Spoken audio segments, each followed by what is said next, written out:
கண்ணகியை ஏன் இன்னைக்கு வரைக்கும் கற்புக்கரசின்னு சொல்கிறோம்?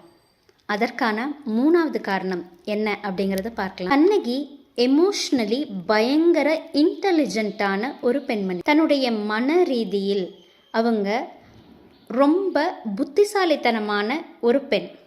அவங்களுக்கு ஸ்ட்ராங்காக கேரக்டர் அனலைஸ் பண்ணுற ஒரு கெப்பாசிட்டி இருந்தது. அதே நேரம் ப்ராப்பராக ஜட்ஜ்மெண்ட் பண்ணக்கூடிய கெப்பாசிட்டி இருந்தது.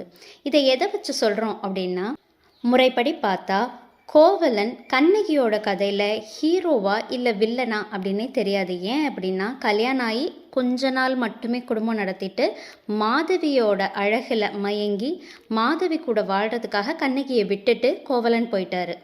நியாயப்படி கோவலனால் 12 வருஷம் கண்ணீர் சிந்திருக்காங்க கண்ணகி.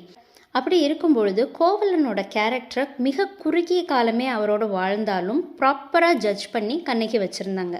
ஒன்று, அவங்க தீர்க்கமாக முடிவில் இருந்தாங்க. கோவலன் எக்காலமானாலும் நிச்சயமாக திரும்ப வருவார் அப்படிங்கிறத கண்ணகி தெரிஞ்சு வச்சுருந்தாங்க. கோவலனுடைய மனம் கண்ணகிக்கு தெரியும். அவர் எப்படி யோசிப்பார் என்பது கண்ணகிக்கு தெரியும். அப்படி இருக்கும் பொழுது எப்படிப்பட்ட பெண்ணோடு அவர் கடைசி வரைக்கும் வாழ வேண்டும் அப்படிங்கிறத அவர் நினைப்பாருங்கிறத கண்ணகி முன்கூட்டியே தெரிஞ்சு வச்சுருந்தாங்க. தான் தான் அந்த ஆள். கோவலன் எதிர்பார்க்கக்கூடியது மாதிரியான ஒரு பெண் யார் அப்படின்னா அது கண்ணகி தான் அப்படிங்கிறதையும் கண்ணகி தெரிஞ்சு வச்சுருந்தாங்க. அதனால தான் சோகமாக இருந்தாலும் கூட அவங்க மிகுந்த அமைதியோடு கோவலனின் வருகைக்காக 12 வருஷம் காத்திருந்தாங்க. 2வது ஜட்ஜ்மெண்ட் என்ன அப்படின்னு கேட்டால், என்ன பண்ணாலும் தன்னை விட்டுட்டு போனவன் தானே, ஒருவேளை இவன் திருடி இருப்பானோ அப்படின்னு கண்ணகி நினைக்கவே இல்லை. தன்னை விட்டுட்டு போனவர் தான், தன்னோட கணவன் தான், தன் மனம் நோகும்படி சில காரியத்தை செய்த மனிதன்தான். ஆனாலும் இவர் எக்காரணம் கொண்டும் திருடி இருக்க மாட்டார் அப்படிங்கிறதுல கண்ணகி உறுதியாக இருந்தாங்க.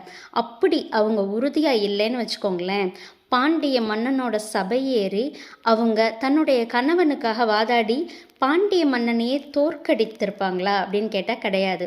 அதற்கு காரணம் கணவன் மீது இருந்த நம்பிக்கை இல்லை, ப்ராப்பராக ஒரு கேரக்டர் அனலைஸ் பண்ணுறது. இந்த கேரக்டர் இதை செய்யுமா செய்யாதா அதை தெரிந்து வைத்திருத்தல்.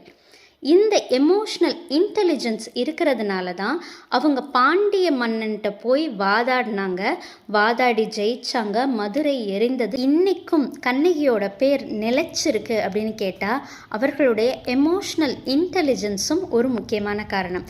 அடுத்த காரணத்தை அடுத்த வீடியோவில் பார்க்கலாம்.